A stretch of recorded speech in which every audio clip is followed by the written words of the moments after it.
Welcome to the class. Today, we are going to talk about writing.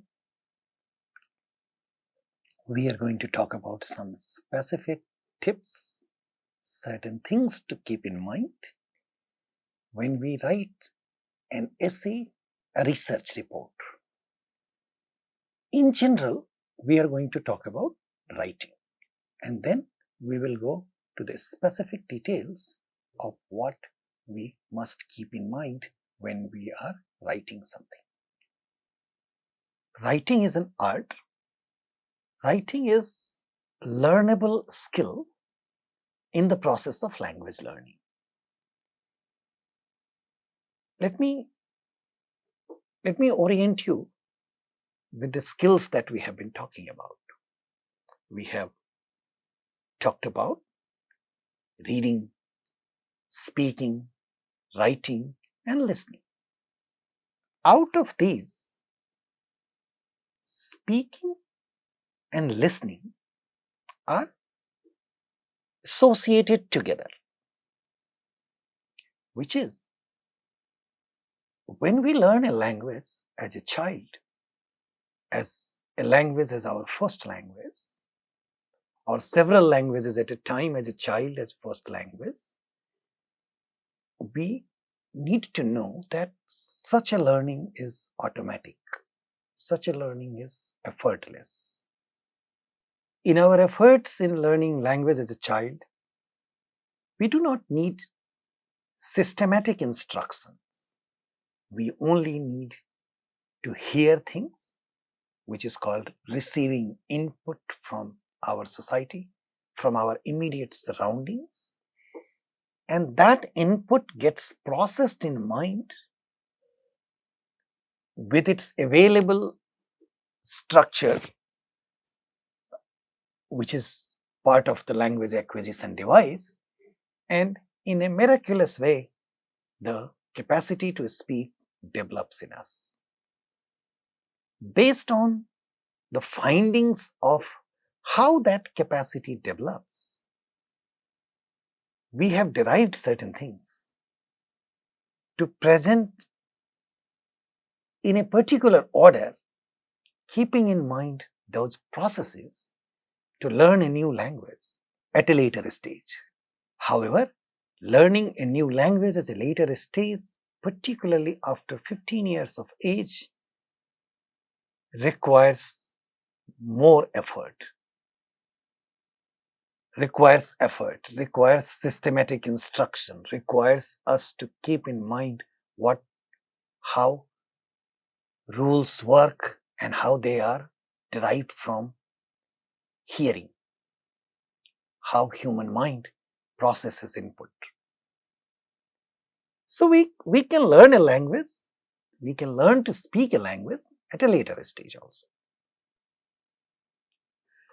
So in short, learning to speak and learning to hear, these two things go hand in hand, go together.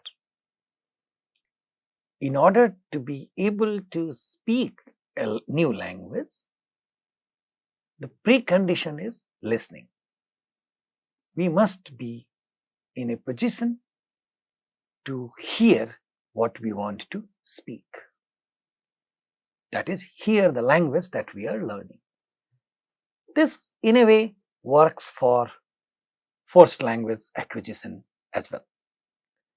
And this is why, under the premises of first language acquisition, we say that this capacity to develop natural language effortlessly is in many ways restricted to a child born with normal abilities. Some children born with difficulties may have severe or mild difficulties in learning to speak. That's a completely different field of study. So coming back, this is normal, natural, and learning to speak at early stage or at a later stage go hand in hand with learning to listen. Listening as part of learning to speak from the perspective of the use of language, from learning pragmatic constraints, pragmatic as part of pragmatic competence in terms of what to speak, what not to speak, more importantly, when to speak and when not to speak. These are parts of softer skills that we acquire as part of normal etiquette or some kind of intelligent behavior in communication. At times, we say a lot by not saying anything as well. People understand our intentions underlying our speaking to a great deal with the movements of our body parts, which is known as body language. So, we keep conveying a lot of things without speaking as well. So, that's also a part of another kind of learning. And these are important aspects of learning to communicate. Communication in its totality is not just about what we speak and the rules underlying what we speak. Rules underlying what we speak is crucial for accuracy and formulating your sentence, your expression accurately, because it's a strong understanding and rule that without accuracy, we don't sound effective. Without accuracy, we are not taken seriously. So if we want someone to take what we speak seriously, we need to speak with accuracy, flawlessly. And that comes through, that builds a confidence. That comes through confidence and that builds confidence in speaking. And once you trust yourself on your accuracy, you can formulate your ideas, you can formulate what you want to say with more ease and effectiveness for others. So these are all parts of communications. Another part of communication which we are concerned with today is writing. We communicate a lot of things in writing, and therefore writing is a skill too. It is very different kind of a skill from speaking in the sense that it is learnable and it can be learned only by efforts. Writing is not an innate capacity for us to acquire. It is possible, and there are millions of people across the world who speak flawlessly, but they don't write because they did not learn to write. Mostly that comes from the cases of first language. So whatever language we speak as our first language, Hindi, Tamil, Telugu, Malayalam, Odia, Bangla, Assamese, whatever we speak, it is possible that millions of speakers of those languages do not know how to write because they never learned writing those things. As part of learning a second language like English, it's rare and mostly uncommon that a person can speak but cannot write, because the moment we start learning a second language at a later stage, writing precedes speaking. Learning to write and learn and subsequently learning to read precede learning to speak. So I'm only trying to make the point that learning to write is a skill that we need to put efforts in and it's a learnable skill, number one. Number two, so that's basic writing of scripts, alphabet, and combining them together, and words and spellings and so on. When we cross that stage and we want to communicate through writing, this is where what we are going to talk today makes a difference. At that stage, what we need to keep in mind as one of the most fundamental role is, when we communicate through writing, we are not there to speak those things. That is, reader on the other side is going to understand and read only what is written on the piece of paper. So, communication in writing is different from communication in speaking. We don't get a chance to repeat ourselves. We don't get a chance to explain ourselves. We don't get a chance to describe things once we have finished writing. So, writing is a skill, it's an art, and it's learnable, and it is different from speaking.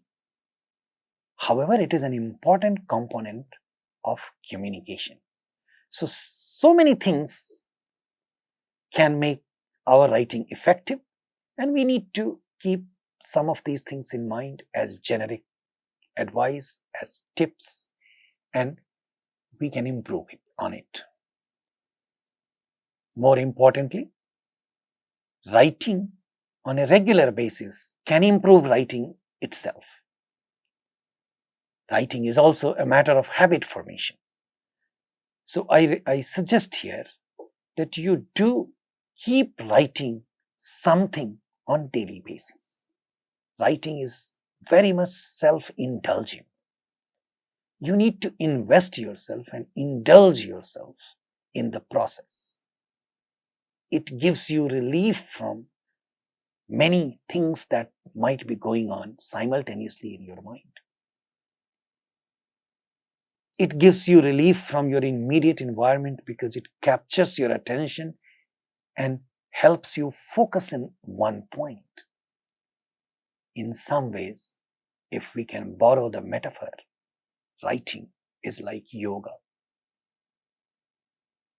And that is the level which is required for literary writing or creative writing, or to make yourself a very sound writer.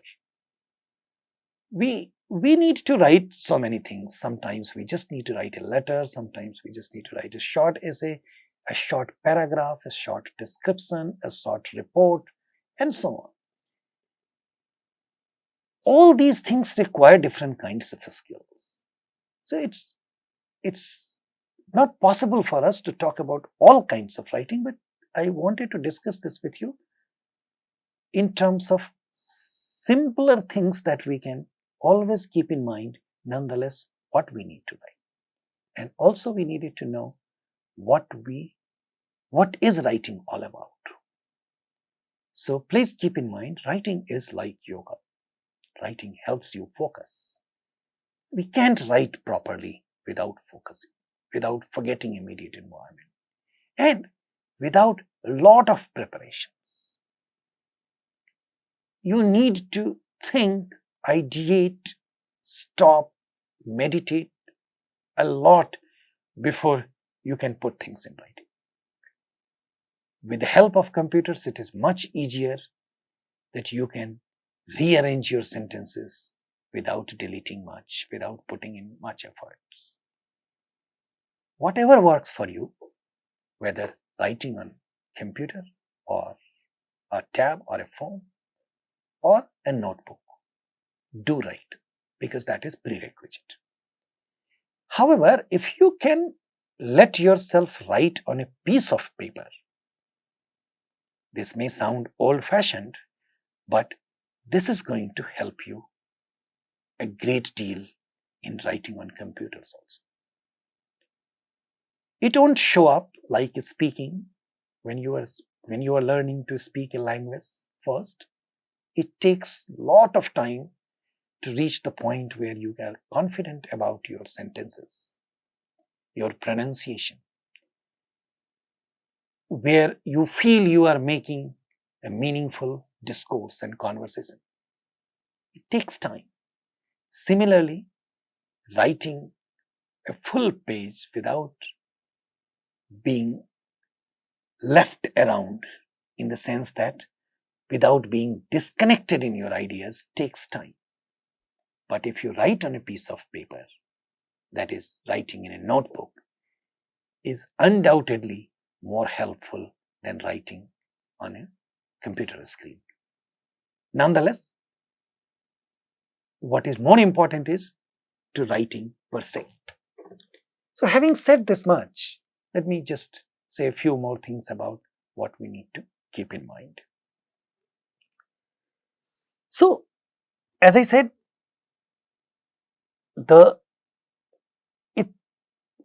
while thinking about it, it requires you to go through your ideas multiple times. And at that stage, it looks unorganized, disorganized. Your ideas may appear scattered in pieces in terms of information. And sometimes it might be confusing also. All these things could appear on the piece of paper as well. So, thinking through a point clearly reflects on the piece of paper as well. So, this is the exercise that we need to do in the background of writing. Of course, it requires grammar, that is accuracy. If you are writing on the piece on a machine, that is computer, you have a lot of options, and there are a lot of other helpful softwares that can help you write your sentences. But if you are writing on the piece of paper, all these things happen cognitively. And I repeat one more time, you start writing on a piece of paper, give yourself 90 days, and then compare your writing at the 90th day from your own writing on the first day. You will be surprised to the extent that you won't recognize your own writing. I am not speaking to professional creative writers. I am speaking to the people who are in the process of learning to write, who are hesitant writing. All of us get hesitant because writing is creating a record, creating a document. Writing is a point from where we don't go back. So we hesitate in writing. This is why some people may keep their writing personal. And writing is also, a large part of writing is personal. We are not trying to make a distinction between personal and public writing. But you need to go through a lot of efforts at your personal level to make your writing public, where people make sense of your writing. So this requires a lot of effort, and at that stage I am telling you that you won't be able to recognize your own writing after 3 months from the time you started.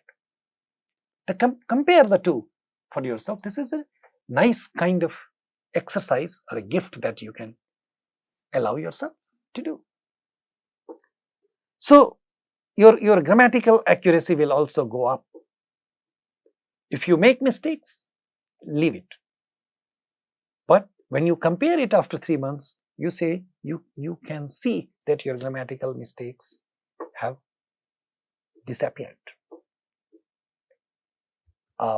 It happens. Let me stop here because we want to talk about few more things about writing. Sentence structure, punctuations, that is where to put a full stop, where to put a comma, where to put a semicolon. You will need to pay attention to these things as well. And therefore, your attention in reading something carefully will have direct impact on what you are going to write. All this subconscious processing is going to yield result for that as well.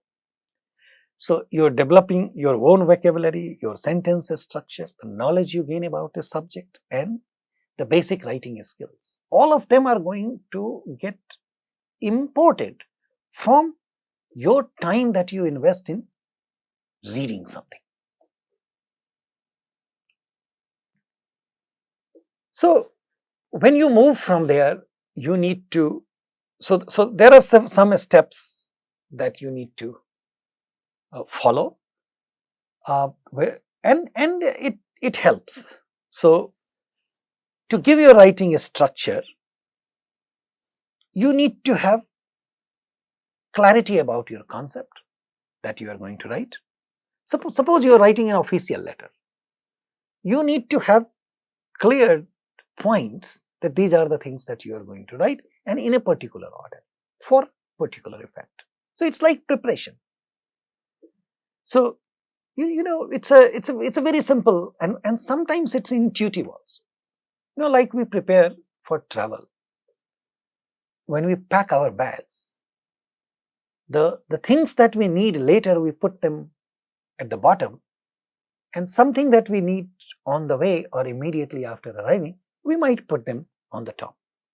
It's that type of preparation which we need to apply in writing. So, you need to outline things in order to reduce complexity. You may need to anticipate the questions a reader might have after writing something. At the time of conceptualizing the point, or after reading your own writing, you need to anticipate what questions your readers may come up with. And if you can sort them out in your writing, that is an effort in making your writing impactful. In this process, you also need to keep in mind that you do not overdo something. You don't explain it to the extent that it doesn't remain challenging to the readers. It's a very tough task not to underestimate the emotional intelligence or emotional quotient of your readers. At the same time, not to leave things for too much of imaginations of the reader. Striking a balance between the two is a tough task. We reach that point later, but these things are helpful.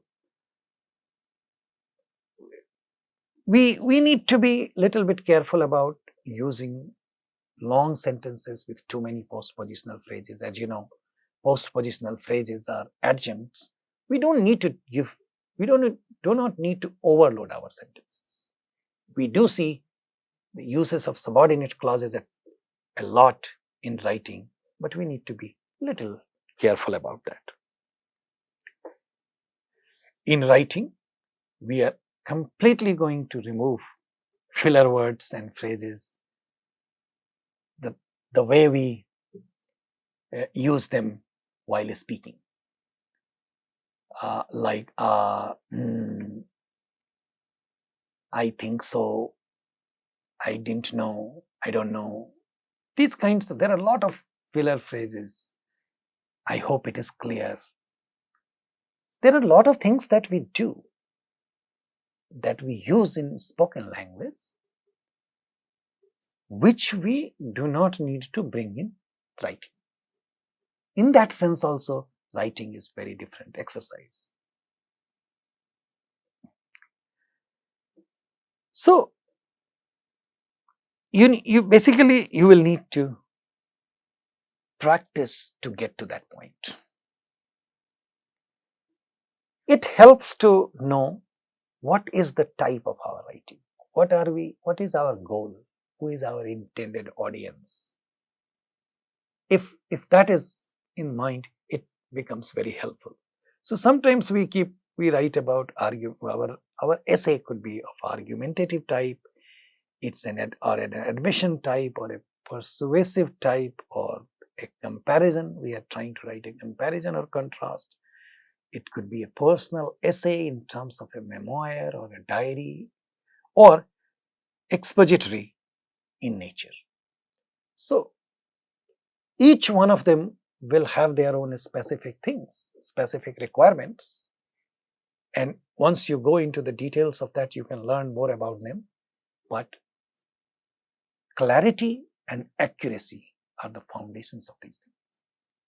However, please keep in mind as footnote, you don't need to strive for clarity and accuracy right on the first day. Rather, clarity and accuracy comes through writing over a long period of time.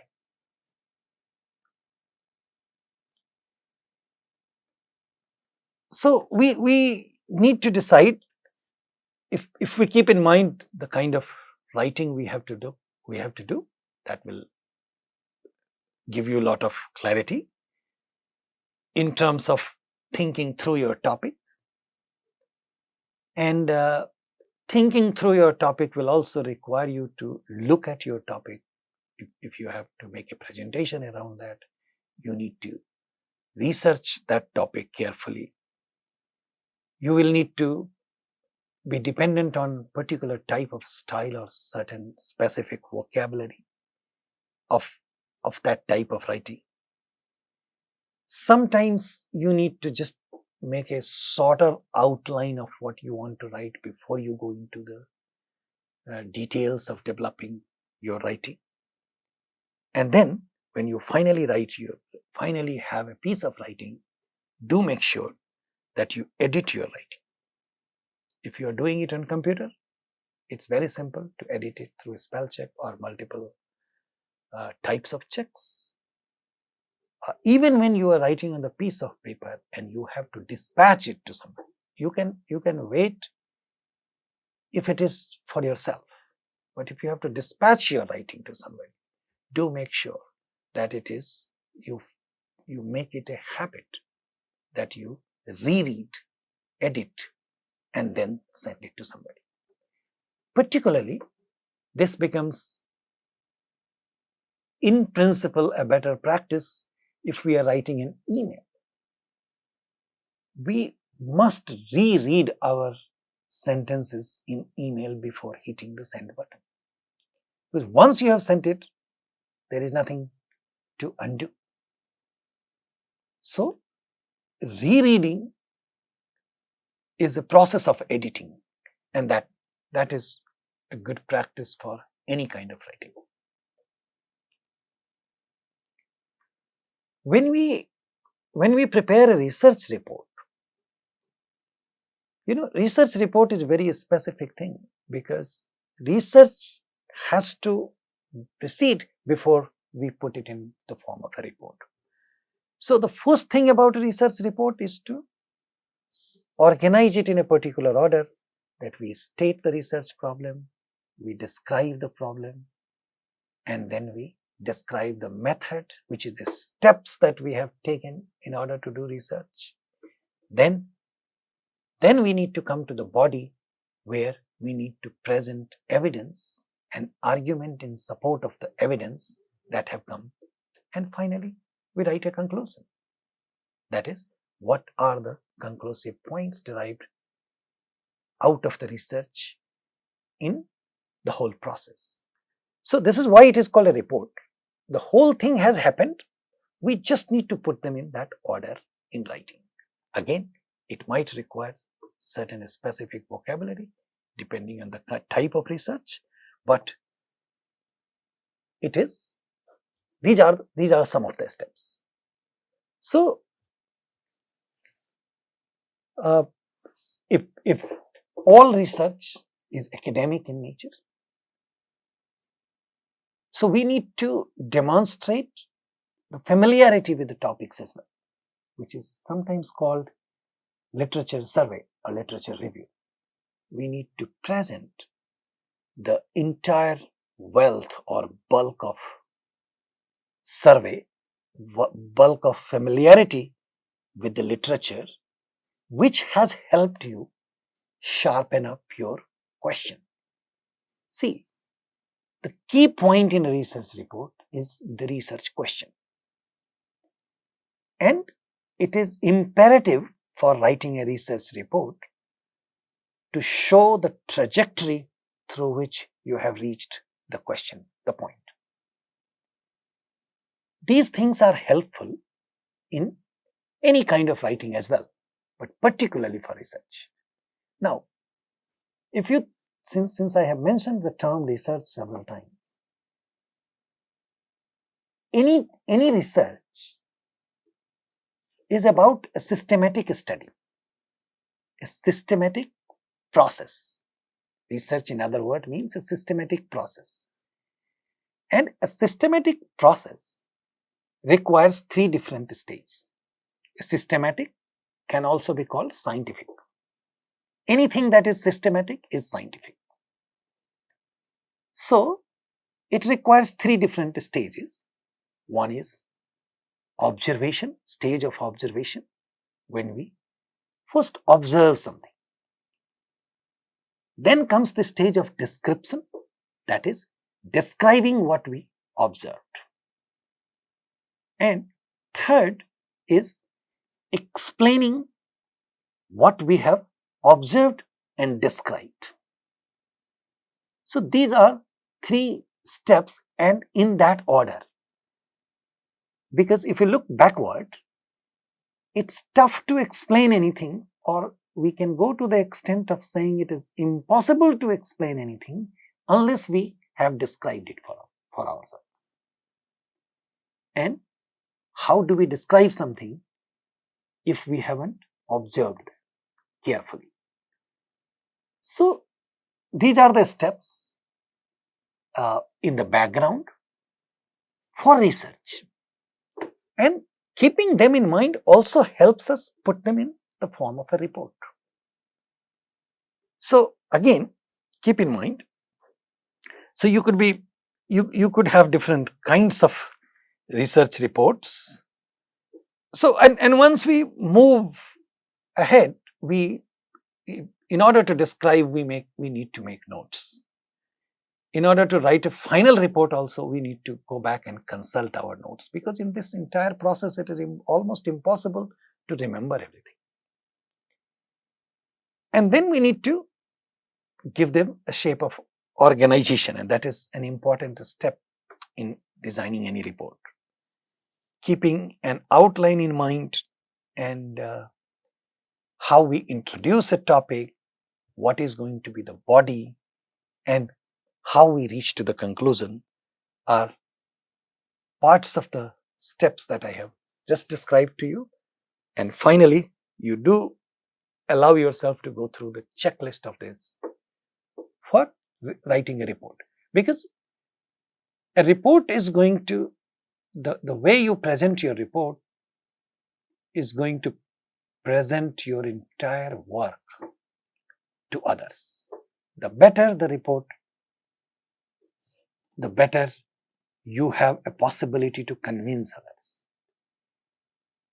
I conclude by saying, lot of scientists, lot of writers, lot of work